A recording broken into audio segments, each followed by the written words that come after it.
kwetu. Tulifanya season nzuri kutokana na mambo yenye jitokeza kwa equipe nini kila kitu.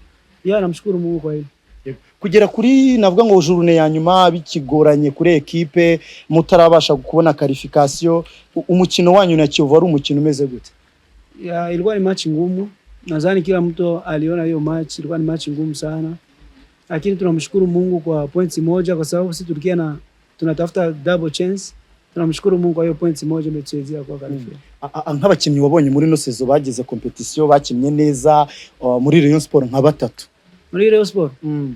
Muri Rayon Sport umuntu wa mbere yagize season nziza ni Tambwe. Tambwe, wa kabiri ni Yus captain. Na Njeo. Nabo batatu. Hanyuma nk'umuntu uderanje muri Rayon cyane uza mu myitozo atinze ukorogana nyine ugira morale cyane. Umuntu ugira morale cyane muri Rayon Sport ni Abedi. Abedi ni cyane. Yego. Iyi qualification mwabonye ya Champions League ivuze iki kuri wowe by'umwihariko no kuba Rayon? Mboni avantage kuri twebwe kwa sababu qualification sio rahisi, tunaenda representer Rwanda. Yani avantage kwetu na kwa sababu Rayon Sport ni ekipe yenye inacheza competition kila mwaka. Ni kitu kizuri kwetu sana. Lisha abafana mwabanye kuva sezitangiye kugeza irangiye niki wababwira? Nje ndabashimira cyane kuko nje maze umwaka wanje wa kabiri muri Rayon Sport. Ndashimira abafana bose ba Rayon Sport, abayobozi ko turabanye neza. Tulipitia mambo mengi lakini walikuwa pamoja na sisi watusupport. Nabashukuru sana bafana yetu na ekipe yote kwa ujumla. Lisha ararongera amasezerano muri Rayon cyangwa aragiye? Murabimenye imbere. Lisha bavungurira umwisi yashize wagize navuga ngo wasukoze sorute urongera agaruka niki cyaha kitagenze neza? Hakuna kitu kinaweza nikasema kiliendeka vibaya lakini nilienda nikarudia. Sina chenyeneza nikaongea hapo nadhani. Mliona kisi nilienda nikarudia. Ndio hivyo tu. Yes coach, mwaje kwishimira uko sezo yanyu yagenze muri Rayon Sport. Ni sezo yari imeze gute unanatubwire? Navuga ngo waje taratangirana equipe, ni equipe isoje sezo imeze ite? Muri rusange yari sezo igoye marge ko ntatangirana Rayon Sport ako byibura nandi muri championnat nayibonaga byatangiye bibagoye bigenda bikomera kuko ugeranje nko muri rusange ngiye mpageze ndi mu batoza ba 4 batara ba 5 umva bafite ukuntu bagiye batangira ibyo byose rero byagiye bibya imbogamizi kuri performance yabo. Batoza baje barahinduka no kuba buri mutozo uje azaza nyibye umva kugira umukinira byakira itanga umusaruro yo bisaba igihe n'umwanya. Ariko coach nka Rayon Sport uyibamo cyane ubu ni ikibazo cy'abatoza kibikihe usanga abatoza 2-3 baragiye ntibatinda muri Rayon Sport, ikibazo kibara abatoza tubwire? Ikibazo kuvuga ngo abatoza batinze muri Rayon Sport icyo ngicyo ni ikintu kiri intano ntashobora gupfa kuba namenya ko nkanjye ndahari kandi nta kibazo ndi kubona. So ubwo urumva ngiye imbogamizi ntabona, abandi bo bashaka kuba baraje gahora n'izo mbogamizi. Ariko muri rusange equipe mba mbona bimeze neza bigize iki wese agira uruhande rwe rw'umukara uruhande rw'umweru. Hari kuntu rero abantu bagira gutya ntibahuze kabyaviramo gutandukana. Rayon Sport muri no mwaka ni Rayon Sport yitwaye gute apare kubona qualification? Ubona byageze kuri journée ya nyuma bikigoranye, hari habuze iki muri Rayon? Icyari cyabuze ni icyo ngicyo ndaherewe mvuga izo mpinduka mu batoza. Urumva ufata urugero rw'umunyeshuri uhinduye abarimu 5 mu mwaka umwe w'amashuri, no kuvuga ngo performance y'umunyeshuri igomba kuba mbi. Ako byibura abakiri bashyizemo imbaraga, ubuyobozi bishyamo ubushake, baranje byibura mu byo mu ntego izo by'ibyo biyemeje, hari icyo bashe kugeraho. Uburyo gutsindira umwanya wo gusohokera igihugu biba ari ibintu bitoroshye plus muri izi situation bari barimo.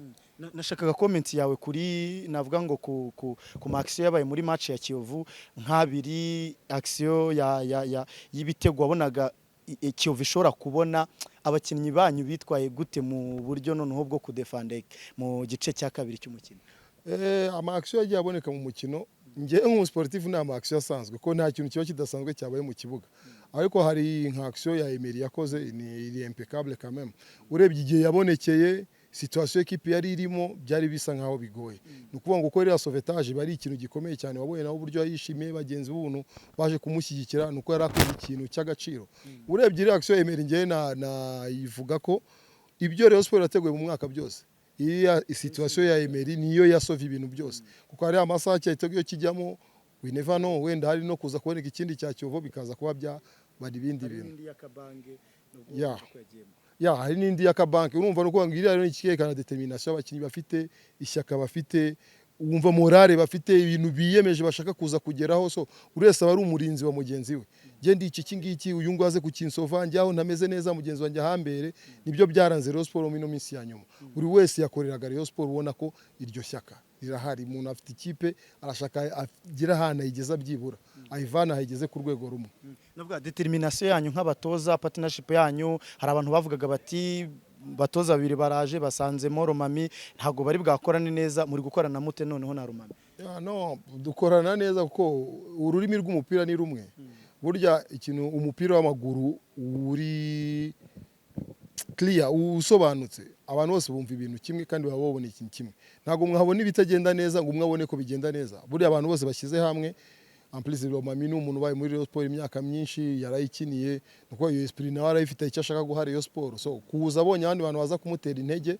abagize ahubwo intege nyinshi nibyo bituma rero ubona gushyira hamwe gufata abakinnyi mukabashyira hamwe mukabumvisha iki kipe ishaka kugeraho mukabishyira mu buryo ubona bishobora kuba bigeze ku munota wa nyuma ari ibingibi birimo kuboneka coach nibyo sezo irarangiye ariko hari Sekafa Kagame Cup igiye kuza kandi Rayon Sport izabirimo kubafana murabizeza iki kubafana ikintu tubizeza no kubabwira ngo ni mudushyigikire abafana uko twabonye mwahabaye muri no mikino ya nyuma none nicyo gihe kwa hariho ubuyobozi bwiza hari abatoza barimo kubikora neza nkuko mwabishakaga so igikenewe ni support y'abo bafana baze bashyigikira abo batoza none dupushing equipe yacu ibitazagenda neza bazihangane ko ni muri Sekafa ntabwo ari muri championnat en plus zayimeze nk'ari pre-season abantu bareke twihangane twubaka ikintu kinini tuzakora hehe tuzakora muri championnat ariko naho turabizi ko dushyamo umuhate dushyemo imbaraga turabizi ko abareyo bahora buri munsi banyotoye bashaka ibyiza nibyo duteganya kuba rero muri iyo Sekafa umureyo yitege yuko apare ya Sekafa muzakina CAF Confederation Cup